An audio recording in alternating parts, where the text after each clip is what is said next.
Good morning students. Class 9 science English medium के period में मैं एक बार फिर से तुम सबका वेलकम करती हूँ बेटा। And yesterday we completed chapter number 2 theoretically. Questions के लिए आई टोल्ड यू कि इंटरनेट पर कंप्लीट पीडीएफ क्वेश्चन के सॉल्यूशंस का अवेलेबल है। If you have any kind of problem in solving any question, then you can write me the number of the question and I will provide you the answer. ठीक है। Continuation में हम लोग आज chapter 3 start कर रहे हैं बेटा। Chapter 3 I had written and this is part 1 of chapter 3. The name of the chapter is Atoms and Molecules.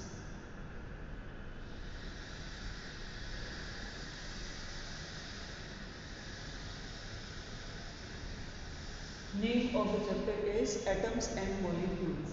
ठीक है। Before going to the molecule, first we discuss about the atom. This term atom was not initially came in existence. Initially जो हमारे पास data available है उन datas में एक Indian philosopher थे। The name was Maharshi canard. ठीक है। उन्होंने महर्षि कनाड ने सबसे पहले पदार्थ के बारे में बताया था।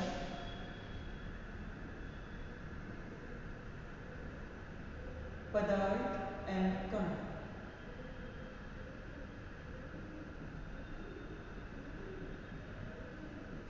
महर्षि कनाड ने सबसे पहले ये बताया था कि इस विश्व में जितने भी पदार्थ हैं, इस यूनिवर्स में जितने भी पदार्थ हैं, वो सब के सब छोटे छोटे कणों से मिलकर बने हुए होते हैं। ठीक है। ये महर्षि कनाड का स्टेटमेंट दिया गया था। तो सबसे पहले जो कण के बारे में, पदार्थ को बनाने वाले या केमिकल सब्सटेंसेस को कंस्ट्रक्ट करने वाले, डिफरेंट सब्सटेंसेस को कंस्ट्रक्ट करने वाले इस नेचर में जो पार्टिकल्स होते हैं, जो स्पीसीज होती हैं, उनको हम बोलते हैं कण या फिर particle. What it was given by Maharshi canard. Later on एक और इंडियन फिलोसोफर थे जिनका नाम था पकुद्धा कात्यायन। उन इंडियन फिलोसोफर ने बताया था कि ये जो कण होते हैं, ये कण मिलकर पदार्थ बनाते हैं। मतलब जो उन्होंने कहा कि पदार्थ छोटे छोटे कणों से मिलकर बना हुआ होता है, उन्होंने क्या कहा कि छोटे छोटे कण मिलकर पदार्थ बनाते हैं। ठीक है। उन्होंने पकुद्धा कात्यायन ने भी उन्हीं की परिभाषा को, उन्हीं की डेफिनेशन को करेक्ट बता दिया था। Then later on, Democritus were a scientist. He was also, in fact, a Greek philosopher, and he also told the same thing. He told that the matter constitutes of small particles, and these particles are indivisible. These particles were called atom, and these are indivisible. He told that matter is constituted of smaller particles, very small particles, which are further indivisible. उनका कहना क्या था कि यदि हम पदार्थ को तोड़ते चले जाएं, तो तोड़ने के बाद एक स्टेज ऐसी आ जाती है कि जिसके बाद वो पार्टिकल फर्दर डिवाइड नहीं किया जा सकता। तो वो जो स्टेज है जिसके बाद उसको फर्दर डिवाइड नहीं किया जा सकता, that stage is called the indivisible or the state of the particle. Later on, John Dalton told these indivisible particles the atom. और इस एटम वर्ड का मीनिंग इंडिविजिबल होगा। ठीक है। इंडिविजिबल मीन्स एटम, इन्हीं को इंडिविजिबल पार्टिकल्स को उन्होंने ही एक term atom the. And he also gave a theory related to the atom, atomic theory जिसको बोलते हैं, and this theory constituted 6 postulates including the work of all these scientists. देखो मैंने 6 साइंटिस्ट के नाम यहाँ पे लिखे हुए हैं, फिलोसोफर जिनको बोलते हैं। तो वो जो इन सब के काम को कंपाइल करते हैं एक तरह से, उन्होंने अपने 6 पॉइंट्स दिए थे जॉन डाल्टन ने, जो अभी भी डाल्टन की एटॉमिक थ्योरी के नाम से पढ़ी जाती है।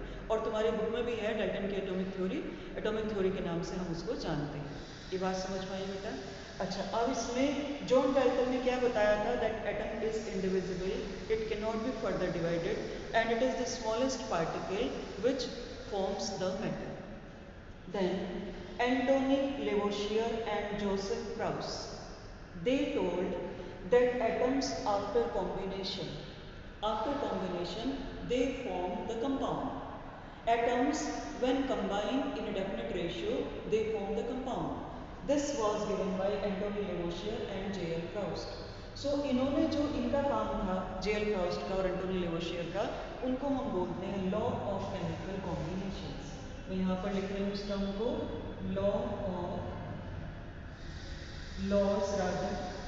Laws of chemical combination.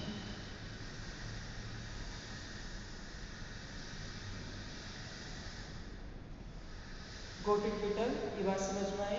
Antony Lavoisier and J Proust ने जो बताया उसको हम लॉ ऑफ केमिकल कॉम्बिनेशन के नाम से जानते हैं। And this law of chemical combination can be further divided into different categories. The first category is related to the chemical reactions।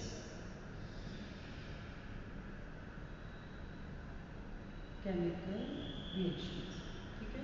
First law इनका क्या था? Law of conservation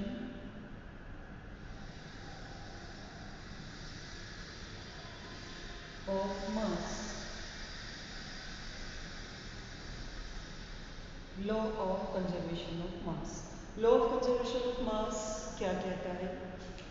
that mass of the reactant is always equal to mass of products in a chemical reaction।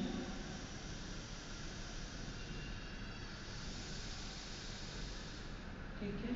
one more term I add from my side, balanced chemical reaction। वो chemical reaction balance होनी जरूरी है।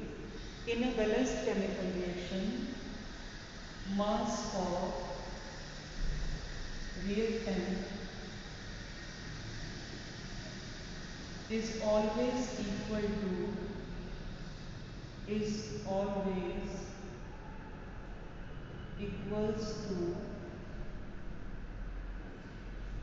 the mass of products। समझ में आई बेटा बात? अच्छा, अब मास of reactant mass of product के कैसे इक्वल होता है, एक एग्जाम्पल की हेल्प से इसको समझ लेते हैं। देखो C+O2 विल गिव CO2। जब से कार्बन को ऑक्सीजन के साथ हीट किया जाता है तो हीट करने पर ये कार्बन डाइऑक्साइड गैस प्रोड्यूस करती है। कार्बन का जो एटॉमिक मास है, this is carbon element, oxygen molecule and this is carbon dioxide molecule।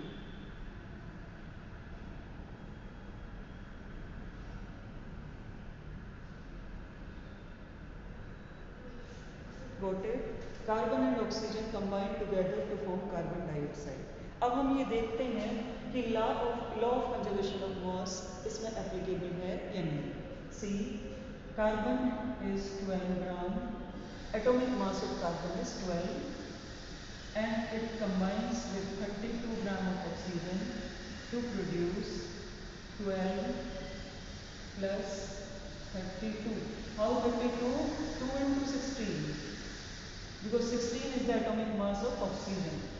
32 equals to 44 gram and this is also equals to 44 gram। ठीक है। So law of conservation of mass अपना applicable है इस equation में, because this is the balanced equation. And what this law says that mass of reactant is always equal to mass of product. और एक और हम एक कंबाइंड स्टेटमेंट इसके बारे में दे देते हैं, and that statement is in a chemical reaction, या लिख देते हैं statement, in a chemical reaction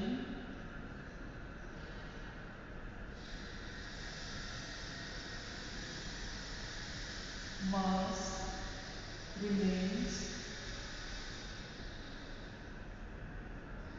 remains constant. In a chemical reaction, mass remains conserved. Got it? ये बात समझ में आ गई बेटा? So this is the first law of chemical combination, that is law of conservation of mass. Now थोड़ा सा और इस law के बारे में बताते हैं बेटा. अभी इस law को law of conservation of mass and energy में convert कर दिया गया. While in nuclear reactions, the mass do not remain conserved. Nuclear reaction में जो बड़े बड़े न्यूक्लियाई होते हैं, एटॉमिक न्यूक्लियाई होते हैं, they breaks down into smaller nuclei and some mass also converts into the energy. उनका कुछ मास एनर्जी में भी कन्वर्ट हो जाता है. ठीक है, तो इसलिए लेफ्ट हैंड साइड का जो मास है, जो हमारे पास न्यूक्लियस ऑलरेडी अवेलेबल थे, उनका जो मास है, और जो बनने वाले आफ्टर न्यूक्लियस बनने वाले जो न्यूक्लियाई हैं, उनका जो मास है वो हमेशा इक्वल नहीं होता. कुछ ना कुछ मास उसमें से कम रह जाता है, उसको बोलते हैं mass defect. And this mass defect converts into the energy. जो न्यूक्लियर एनर्जी होती है, जिस न्यूक्लियर एनर्जी को हम डिफरेंट फील्ड्स में यूटिलाइज करते हैं, तो वो न्यूक्लियर एनर्जी उसी मास से बनी हुई होती है. तो इसीलिए इस लॉ का नाम अब कन्वर्ट करके कर दिया गया है law of conservation of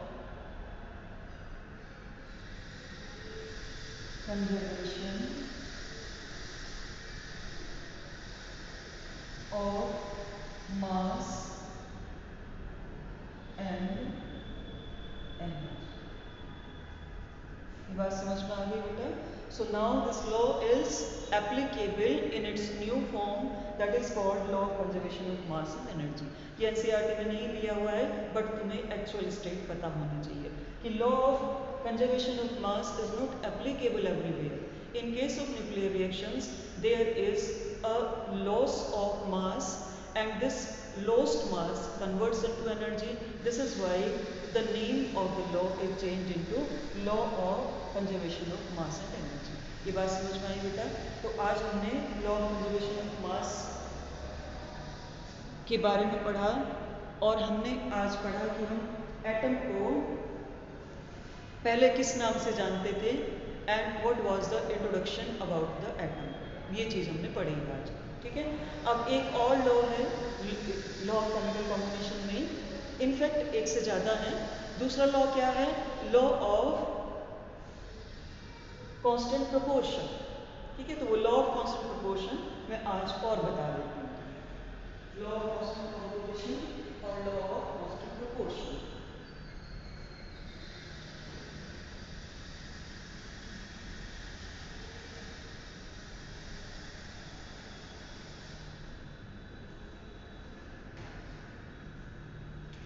Number 2, law of constant proportion.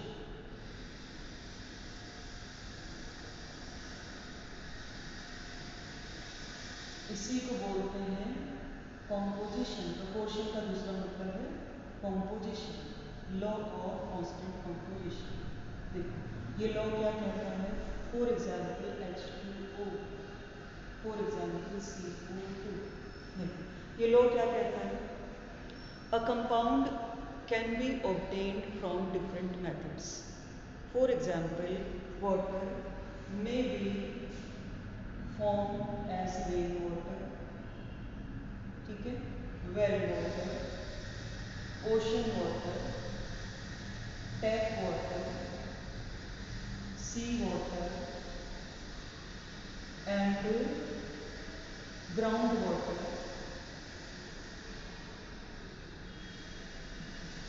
except it may be in the form of glaciers, ice, etcetera. ये डिफरेंट सोर्सेज हैं जिनसे वाटर ऑब्टेन किया जाता है. ठीक है, कार्बन डाइऑक्साइड के लिए भी मैं लिखती हूँ कहाँ कहाँ से कार्बन डाइऑक्साइड ऑब्टेन की जाती है. It is present in the atmosphere,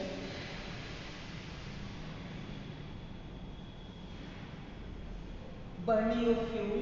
देखो अपने रिएक्शन में भी कार्बन ने बर्न करके कार्बन डाइऑक्साइड बनाई थी. बर्निंग ऑफ फ्यूल, पेपर, ठीक है, रेस्पिरेशन और फोटोसिंथेसिस। रेस्पिरेशन में भी कार्बन डाइऑक्साइड इवॉल्व होती है। तो ये किसी भी मेथड से आए कार्बन डाइऑक्साइड, इस कार्बन डाइऑक्साइड में कार्बन और ऑक्सीजन का रेशियो हमेशा कांस्टेंट रहता है। कैसे? कार्बन इज प्रेजेंट, मैं यहाँ लिखती हूँ बीच में, थोड़ी सी ज़्यादा स्पेस है, यहाँ लिख देती हूँ इसको, देखिए CO2, carbon is 12 gram and oxygen is 2 × 16, 32 ग्राम।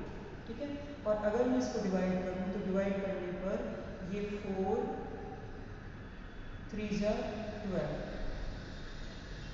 4 4 जा 16, 2 × 4, 3 रेशियो। ठीक है, ये लॉ क्या कहता है? कोई केमिकल कंपाउंड भले ही डिफरेंट मेथड से बनाया जाए, डिफरेंट सोर्सेज से ऑब्टेन किया जाए, but different elements in that chemical compound will remain present in a definite ratio of their mass. उनके मास की रेशियो कांस्टेंट रहती है। जैसे कार्बन डाइऑक्साइड हम इनमें से किसी भी सोर्स से लें, एटमॉस्फेयर से लें, बर्निंग ऑफ फ्यूल से लें, बर्निंग ऑफ पेपर से लें, रेस्पिरेशन से लें, कैसे भी कार्बन डाइऑक्साइड बनाई जाए, उसमें कार्बन का एक एटम प्रेजेंट होगा, ऑक्सीजन के 2 एटम्स प्रेजेंट होंगे, और उनकी जो रेशियो आएगी वो रेशियो 3:8 आती है। ये बात समझ में आई बेटा? अब एक और चीज़ देखो, H2O का भी देख लेते हैं। H2O 1 × 2 रेशियो 16, मतलब कि 1:8। H2O can be obtained from different sources, but the ratio of atoms of hydrogen and oxygen will remain 2:1, and their mass ratio will always be 1:8।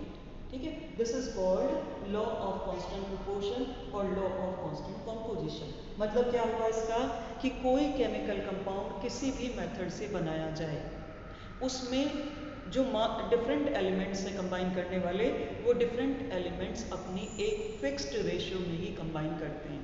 Fix ratio में ही कंबाइन करके वो कंपाउंड हमें obtain होता है। ये बात क्लियर हुई बेटा? तो ये था अपना लॉ ऑफ कांस्टेंट कंपोजिशन या कांस्टेंट प्रोपोर्शन। अब इसके बाद के जो लॉज हैं वो हम कल पढ़ेंगे। अभी इतना पार्ट अपनी बुक से आपको रीडिंग लगानी है। The first paragraph I explained in this side and then the law of chemical combinations की आपको रीडिंग लगा के रखनी है। रीडिंग लगा के फिर कल हम लॉ ऑफ केमिकल कॉम्बिनेशन के बचे हुए जो पार्ट्स हैं उन्हीं को कंटिन्यू करेंगे। So thank you very much बेटा। एंड चैप्टर 2 के नोट्स आप कंप्लीट करोगे। नोट्स कंप्लीट करने के साथ साथ एक्सरसाइज के क्वेश्चंस भी आपको करने हैं। The questions which are given in text, अंदर दे रखे हैं जो questions, and the questions which are given outside as textbook exercise.